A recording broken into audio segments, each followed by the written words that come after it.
자, 어떠한 이야기를 시작할 때 전개글이라고 했죠. 전개글. 자, 전개 문장이 지금 몇 문장으로 지금 되어 있나 한번 보세요. 1절부터 3절까지 우리나라 문장으로는 하나, 둘, 셋, 넷, 다섯, 여섯, 일곱, 여덟, 9개로 되어 있고요. 그렇죠? 근데 히브리 문화권으로 문장을 살펴보면은 14개로 되어 있습니다. 어찌됐건 지금 이 1절부터 3절에서 말하고 있는 거는요, 지금 양떼들을 물을 우물에서 직접 먹일 정도로 부유한 나라가 여기에 있다는 것을 상황 설명하고 있는 겁니다. 여러분, 양떼에게 물을 먹일 때 우리 어떻게 물을 먹이죠? 구유라는 게 있잖아요. 그 구유에다가 여러분 먹이게 되어 있는데, 지금 여기에선 바로 신선한 물을 우물에서 퍼서 먹일 수 있도록 했단 말이죠. 그리고 여기는 여러분 바단 아람이라는 지역입니다. 바단 아람이라는 지역은 여러분 샘이 어디서 나오냐? 지하에서 나옵니다. 지금도 그 샘이 마르지 않고 계속 지하에서 나오고 있습니다. 그래서 바단 아람 지역을 성지순례라고 하는 그 선교 여행 있잖아요. 그 여행을 갔다 온 사람들이 그 바단 아람을 한번 경험하고 오거든요. 거기에서 물을 이렇게 탁 떠가지고 마시는데, 아우 차, 이거 왜 이렇게 차? 이가 시리다고 합니다. 이해되셨죠?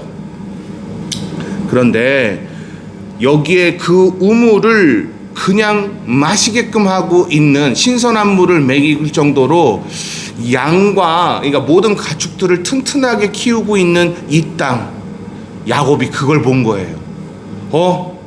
여기는 지금 우리 이삭의 나라에서는 그렇게까지 신선한 물을 먹이고 그러지를 못했는데 여기는 신선한 물을 먹일 정도로 그러고 있네. 자, 지금 그런 것들을 지금 상황을 정리하고 있는 겁니다. 여기까지 다 이해되셨나요? 자, 또 보겠습니다. 자, 또 보겠습니다. 3절까지 내용을 통해서 바로 신선한 물을 먹이는 나라를 지금 설명하고 있어요. 근데 이 곳의 지도자가 누군지를 봐야 돼요. 야, 이거 진짜 충격이에요. 원래는요, 양을 먹이고 뭐하는 허드렛 일, 그러니까 굉장히 힘든 일이잖아요. 그래서 여자들이 할 수 있어요, 없어요? 없거든요. 근데 이제 한번 보자고요. 야곱이 그들에게 물었습니다. 네 형제들이여, 여러분 어디서 왔습니까? 그들이 대답합니다. 하란에서 왔습니다. 자, 바단 아람에 그곳으로 가라고 했는데, 거기에 신선한 물을 먹고 있는 그곳을 딱 발견하자마자, 아, 여기가 하란이구나, 이제 드디어 알게 되는 거죠. 야곱이 그들에게 말합니다. 그러면 나홀의 손자 라반을 아십니까? 그들이 대답합니다. 네, 압니다. 그러자 야곱이 다시 물었습니다. 그분이 잘 계십니까? 그들이 대답합니다. 예, 그렇습니다. 저기 라반의 딸 라헬이 양을 몰고 오는군요. 자, 드디어 등장합니다. 라헬이 뭐하고 있다고요? 양을 몰고 온다. 고대 근동사회에서 여러분, 여자들은 양을 칠 수가 없어요. 힘이 들어서 양을 못 쳐요. 근데 어떤 사람들만 양을 칠 수 있느냐? 첫째, 지도자로 인정을 받은 사람들, 그러니까 양을 맡기는 거예요. 족장이. 그런 사람들에게만 가능해요. 둘째, 라헬에게 붙여져 있던 군사 겸 시중을 들면서 충신이라고 할까요? 충신? 그 충신들이 만약에 양을 치는 것에 거기에 지도력을 발휘하고 있는 라헬의 모습이 그려졌다면, 라헬은 뭐와 같은 거예요?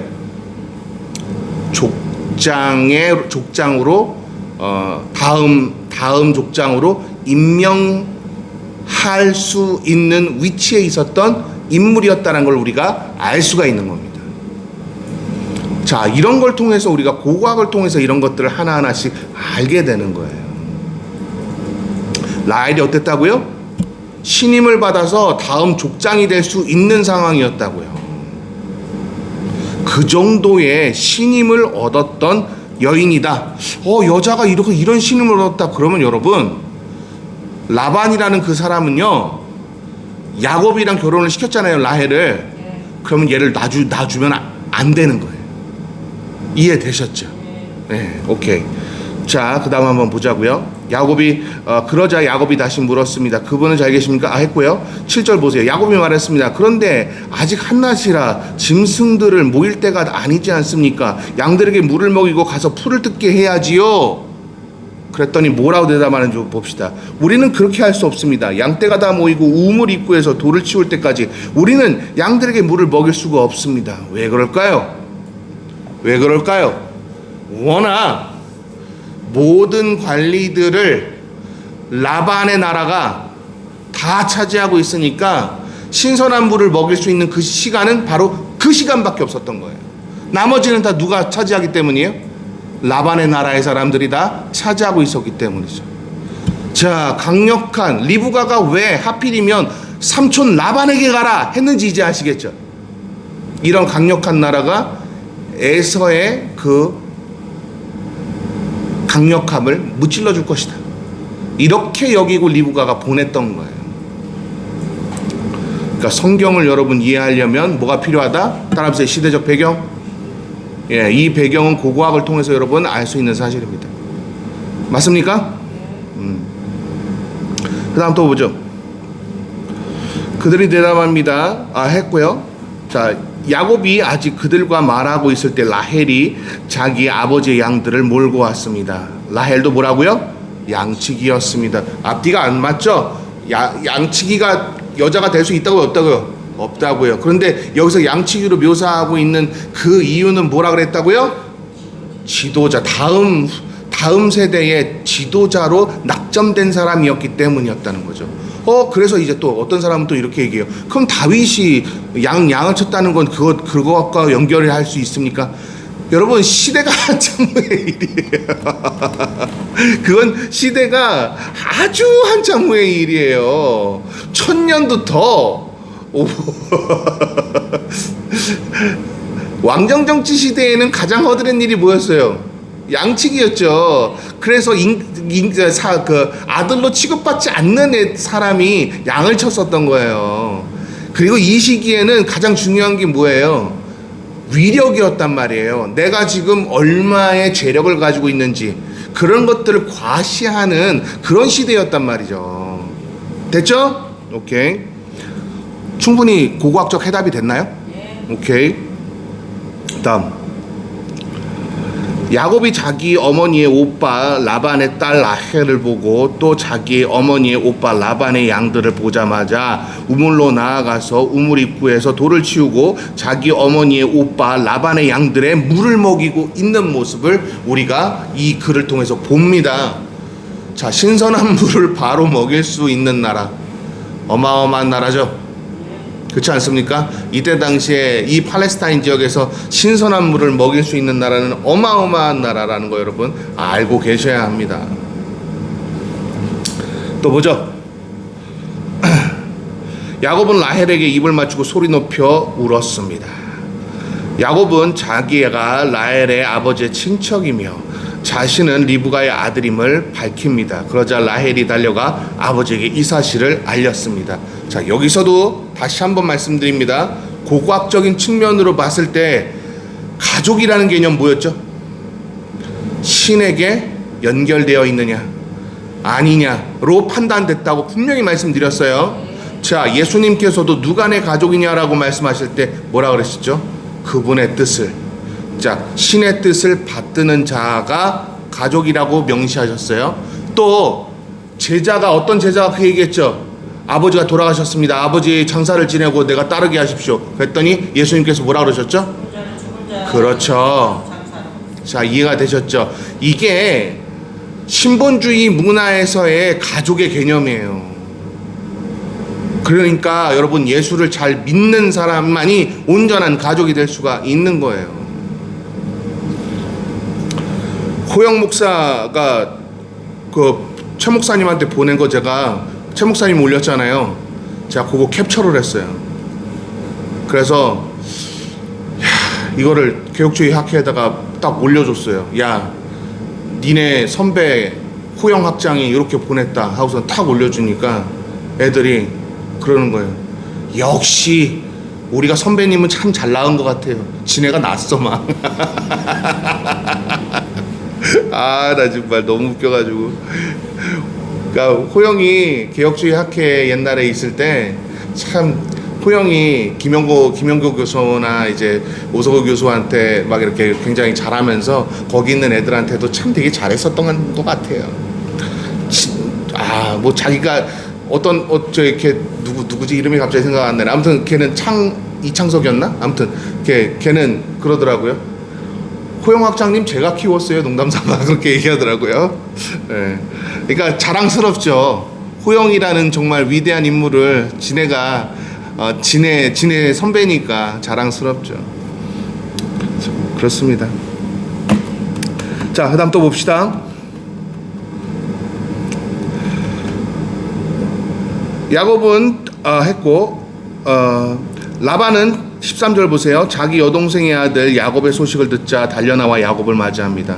라반은 야곱을 껴안고 입을 맞추고는 자기 집으로 데려갑니다. 자, 일단 뭘로 대우하는 것 같아요? 입을 맞췄다. 가족으로 인정했다고요. 와, 족장의 국가에 족장에게 갔더니 족장의 대우를 하고 있네요. 이해되셨죠? 그러니까 여러분 라반 자꾸 너무 미워하거나 그러지는 마세요. 물론 권모술수를 부려서 서로 권모술수 대결을 했던 그 모습만 보면 라반은 참 미운 사람이에요. 그죠? 야곱도 참 미운 사람이고요. 그죠? 그렇지만 일단 이 모습만 여기 문장 안에서만 보자고요. 일단 라반은 어떻다고요? 대우를 해줬어요. 다음, 야곱은 그동안의 일들을 모두 다 라반에게 말합니다. 라반이 그에게 말했습니다. 정말로 너는 내 혈육이구나. 그때 라반이 야곱에게 말합니다. 네가 비록 내 친척이기는 해도 삭없이 일해서야 되겠느냐. 네가 어떤 보수를 원하는지 말해봐라. 자, 지금 이 나라에 받아들이겠다는 얘기예요. 이게 너 밥 먹을 값은 해야지 이 얘기가 아니에요, 여러분. 이 얘기는 네가 할 수 있는 것들을 내게 말한다면 내가 그거에 대해서 반드시 지켜주겠다라는 얘기예요. 그렇게 할 수 있도록 하겠다는 얘기란 말이에요. 여기까지 다 이해되시죠? 자, 라반에게는 두 딸이 있었습니다. 큰 딸의 이름은 뭐라고요? 네. 자, 별명일 가능성이 높다 그랬어요? 아니면 안 높다 그랬어요? 레아는 부정적인 의미를 가지고 있다 그랬죠? 어떤 눈이 어두운 온전하게 보지 못하는 이런 의미를 가지고 있다 그랬습니다. 자, 라헬은요, 외모적으로 꾸며진 암사슴, 섹시, 그러니까 그 외모에 비중이 큰 뭐 그런 모습을 나열하는 별명이에요. 아셨죠? 오늘날로 얘기하면 뭐라 그래야 되나? 섹시 아이콘? 이렇게 해야 되나? 오늘날 여러분 뭐라 해야 되냐고요? 제가 잘 몰라서 그래요. 여러분 윤신혜를 뭐라 그랬어요? 고건사님 시절에 윤신혜를 무슨 스타라고 불렀어요? 하이틴 스타라고 불렀어요. 그렇죠? 자, 또 이미연을 뭐라고 불렀어요? 하이틴 스타라고 불렀어요. 자, 그리고요, 그 다음 시대에는 그렇게 섹시의 아이콘인 그런 여자들을 뭐라고 불렀죠? 좀 얘기 좀 해봐요. 나 요즘에는 몰라서 그래. 몰라서 물어보는 거야. 아니, 그래도 독자들을 위해서 아무도 몰라.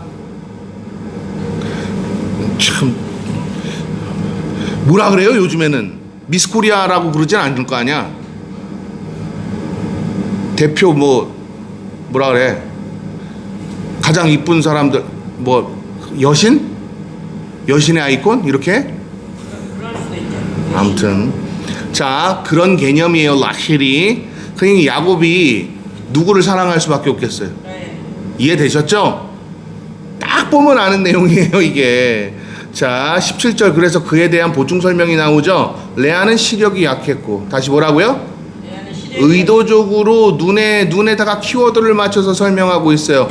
여러분, 이 내용을 만약에 더 이해하고 싶다면은 세일 해머의 서술로 본 모세오경이라는 그 책, 정말 고전책인데 그 책에 정확하게 자세하게 잘 나와 있으니까 그거 한번 읽어보시면 됩니다. 자, 그 다음 또 봅시다. 시력이 약했고 라헬은 외모가 아름답고 뭐 했다고요? 얼굴이 예뻤습니다. 그러니까요, 무슨 아이콘 부르지 않나? 그래요, 그냥 그렇게 합시다.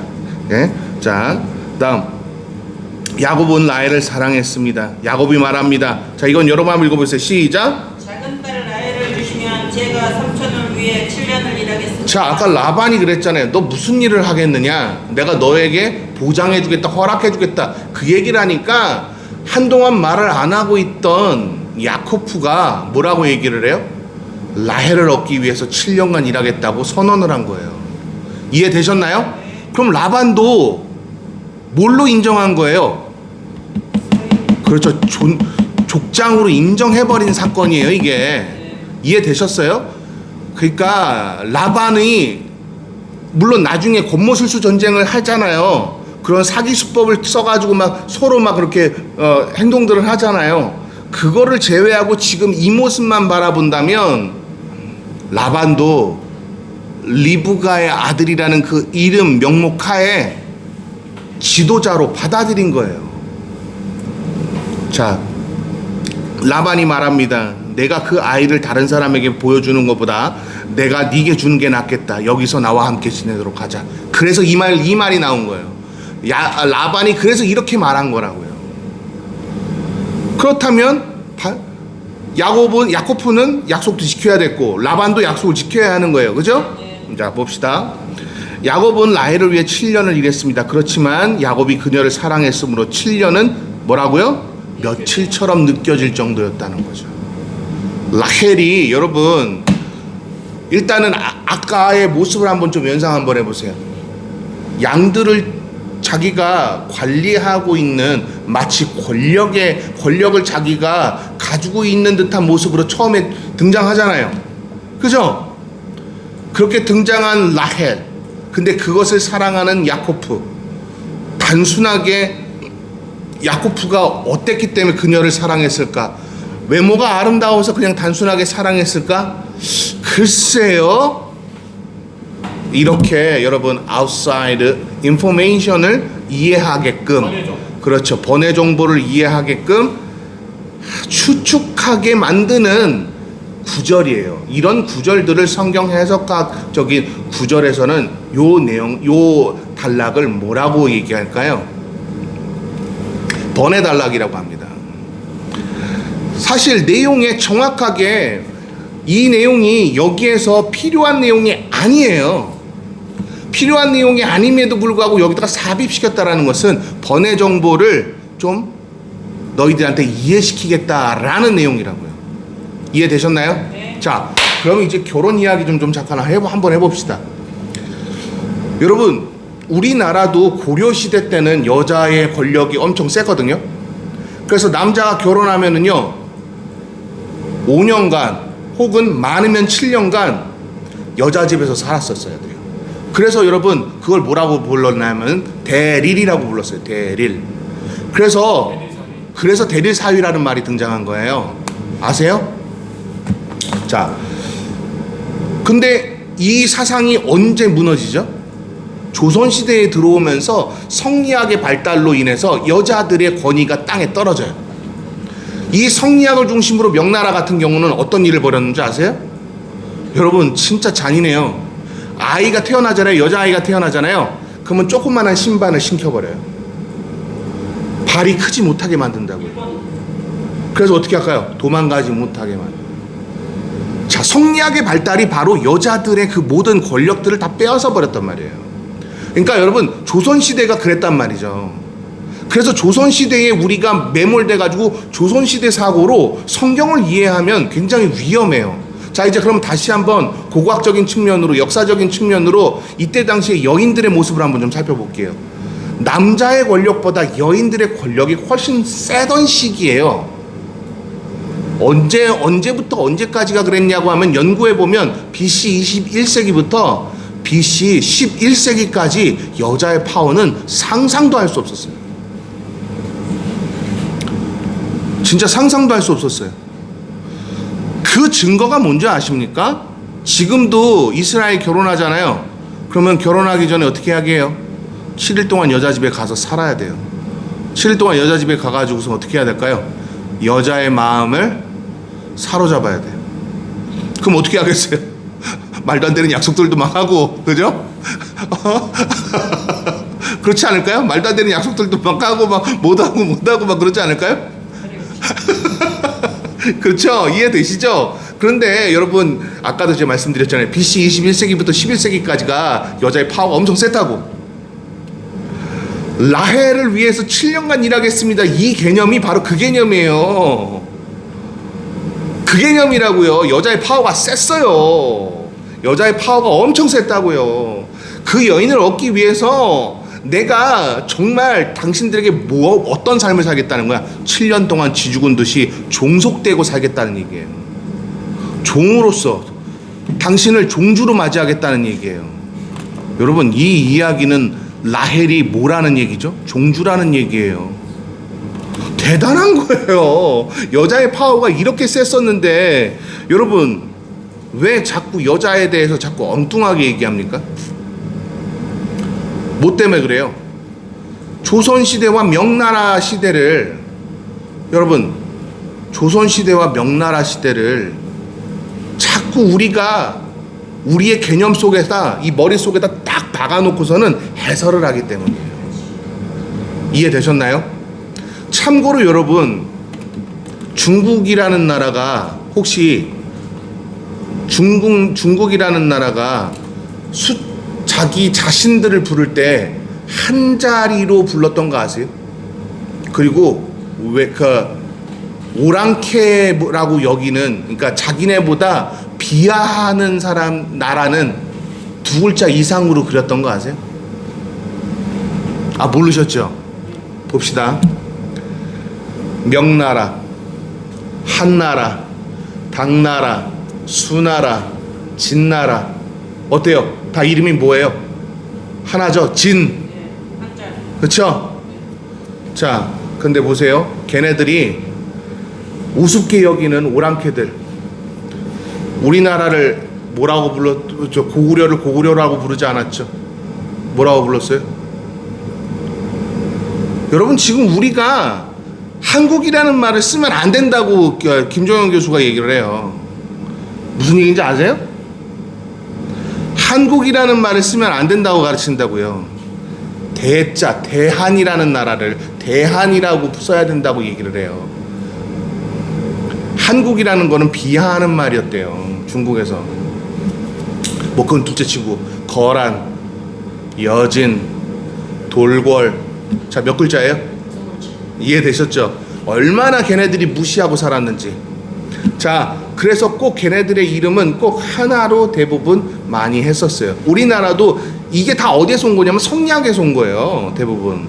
이 성리학의 창시자가 누구냐 뭐 이런 얘기들을 하다가 뭐 순자 이야기도 하고 뭐 맹자 이야기도 하고 뭐 그렇게 하거든요. 그러니까 유교부터 시작이 돼서 유자의 그 모든 것들을 받아들여서 성리학이 발전됐다 뭐 이렇게 얘기하는 학자들도 꽤 많아요. 그런데 어찌됐건 제가 지금 그 얘기를 하려고 하는 거는 아니고요.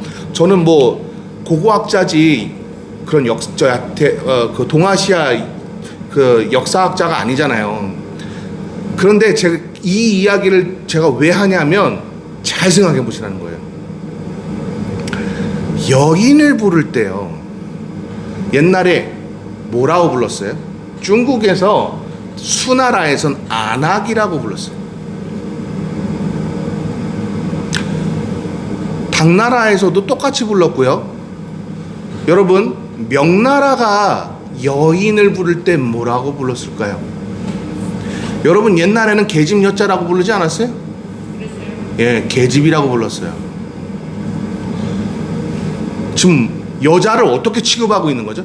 그러니까 명나라가 지금 수나라, 당나라가 여자를 어떻게 취급하고 있어요? 오랑캐만도 못한 사람으로 지금 비추고 있는 거죠? 봐요. 그런데 우리의 인식 속에서 옛날 1세대 교수, 1세대 목사, 2세대 교수, 2세대 목사들 전부 다 여자들을 그렇게 인식하고 성경을 해석해 왔다고요. 그게 얼마나 잘못된 해설들이 많았겠어요. 알지도 못하면서. 우리의 인식 속에 이미 뭐가 있는 거예요? 따라해보세요. 성리학. 여러분 안에 성리학이 사로잡혀 있기 때문에 남아 선호 사상이라는 것들이 가득한 거예요. 아무것도 알지도 못하면서 마음대로 막 얘기해요. 유자의 나라, 그러니까 유교라고 하죠. 유자의 나라가 되기 위한 그 길을 갔던 모든 사람들이 여자들을 하대했어요. 근데 우리나라는 무슨 국가예요? 유교 국가 아니었어요? 조선시대가 유교 국가 아니었냐고요. 이제 이해가 되셨죠? 그래서 성경을 그렇게 바라본 거예요. 그러니 제대로 된 성경 해석이 나올 수 있겠어요? 없겠어요? 없는 거예요. 7년 동안 일했던 야곱 이야기를 제가 설명하기 위해서 여러분에게 지금 완벽하게 해설을 시켜드리는 거예요.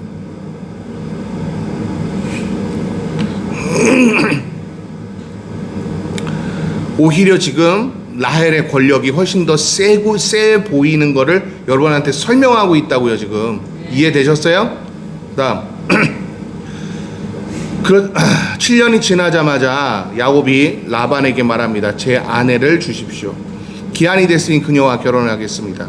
그러자 라반은 딸 레아를 데려다가 야곱에게 보냅니다. 왜 그랬을까요? 왜 그랬을까요? 여기서도 여러분 번외 정보가 등장합니다. 일단 왜 그랬을까요? 야곱을 어떻게든 어떻게 해야 돼요? 얘 머리도 좋고 얍삽하고 일도 잘해. 그리고 숫자를 늘리는데 되게, 그러니까 부유하게 만드는데 탁월한 능력을 가지고 있어요. 여러분 사기꾼 놈들이 여러분 어때요? 그런 능력을 가지고 있잖아요. 그죠? 야코프가 그런 모습을 딱 보이니까 라반이 안 되겠다. 안 되겠다.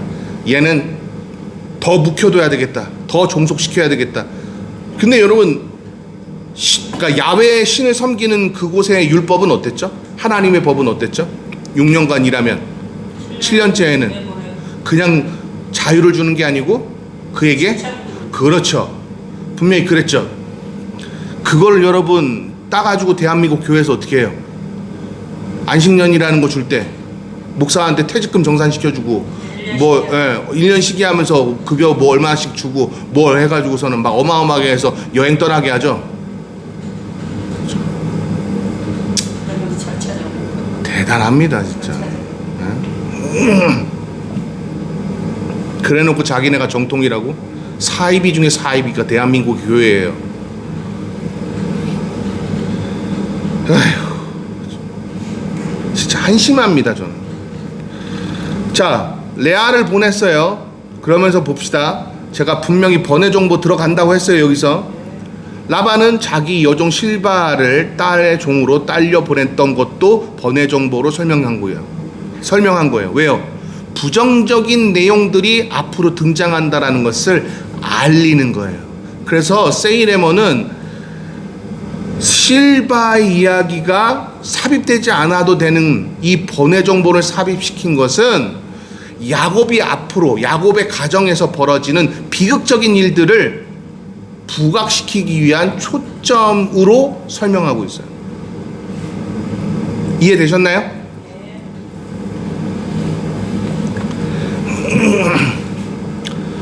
라반은 자기 여종의 딸들을 종으로 딸려 보냅니다. 그런데 야곱이 아침이 돼 보니 잠자리를 함께한 사람은 누구였다고요? 네. 몰랐을까요? 목소리와 이런 것들을 통해서. 자, 제가 아까 번외 정보 뭐 들어갔죠?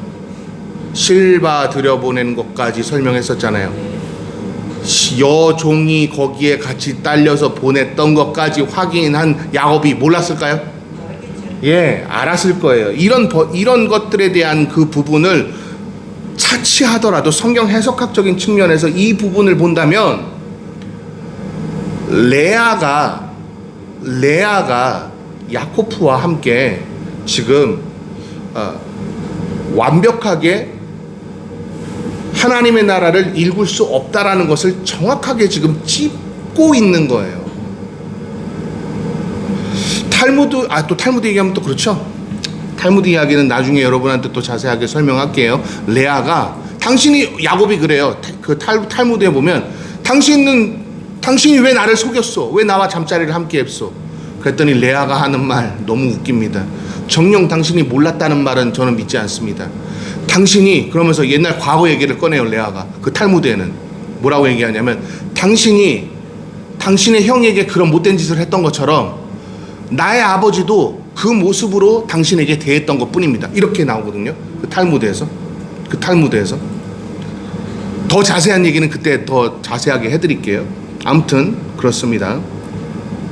또 보죠. 야곱이 라반에게 말합니다. 외삼촌께서 왜 저에게 어떻게 이러실 수 있습니까? 제가 라헬 때문에 일을 해드린 것 아닙니까? 그러니까 종속된 삶을 내가 왜 보냈는데요? 라헬 때문이잖아요. 이렇게 한 거예요. 그랬더니 왜 저를 속이셨습니까? 그랬더니 라반이 대답해요. 우리 고장에서는, 여기서 우리 고장이라고 번역한 건 조금 이상하다. 근데 어찌됐건 해설은 나쁘지 않다. 자, 우리나라에서는 큰 딸보다 작은 딸을 먼저 시집 보내는 법이 없다. 예, 이 법은 맞아요. 이 법은 맞아요. 고대 근동사회에서 이 법은 없어요. 이 아이를 위해 일주일을 채워라. 그 후에 내가 작은 딸도 주겠다. 대신 뭐라고요? 7년을 더 일해라. 여기서 7일이라는 그 숫자를 여러분 여기 한번 잘 보세요. 이 아이들 레아를 위해 뭐 하라고요? 일주일을 채워라. 무슨 뜻이에요? 7일. 여기서 7일을 채우라는 말은 무슨 뜻일까요?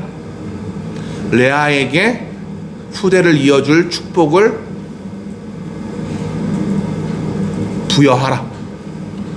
그 축복을 통해서 내가 반드시 너에게 무언가 하겠다라는 조건이었어요. 됐나요? 네, 오케이. 그 후에 작은 딸도 주겠다. 대신 7년을 더 일해라. 그래서 야곱이 그렇게 일주일을 채우자 라반이 자기 딸 라헬을 그의 아내로 뭐 했다고요? 주었습니다. 라헬을 얻기 위해서 자기가 종속돼서 종주로 종속국으로 얼마나 많은 그런 노력을 많이 했는지 이 모습을 보면 여자의 권력이 이 시기에 얼마나 컸는지를 알 수가 있는 거예요. 이해되셨나요? 네. 이렇게 여자가 여러분 이렇게 위세가 등등하던 시대인데 이거 왜 잘못 가르쳤어요? 남자가 일부 다처제를 했기 때문에 그랬을까요? 어리석죠. 다음, 그리고 자기 여종 빌하를 딸 라헬의 종으로 딸려 보냈습니다. 그렇게 해서 야곱과 라헬도 결혼하게 됩니다. 야곱은 레아보다 뭐 했다고요? 라헬을 더 사랑했습니다. 자, 이것 자체를 왜 저자가 계속해서 강조하고 있는지 생각해 보세요. 빌하, 실바, 레아, 라헬, 이게 결국 12아들을 얻었지만 어떤 일이 벌어지는 사건이에요? 어떤 일이 벌어지는 사건이냐고요? 비극이요, 비극. 또요, 다나라는 딸, 비극이었어요? 비극이 아니었어요? 서로 동맹국으로서 서로가 잘 지내던 세겜이라는 나라에 어떤 일이 벌어졌습니까? 우호국에게 한 짓거리를 한번 보시라고요.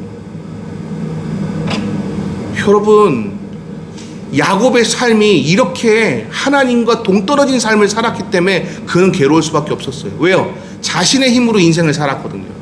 자신의 힘으로 인생을 사니까 그렇게 될 수밖에 없잖아요. 누가 저한테 묻대요. 안 슬프냐?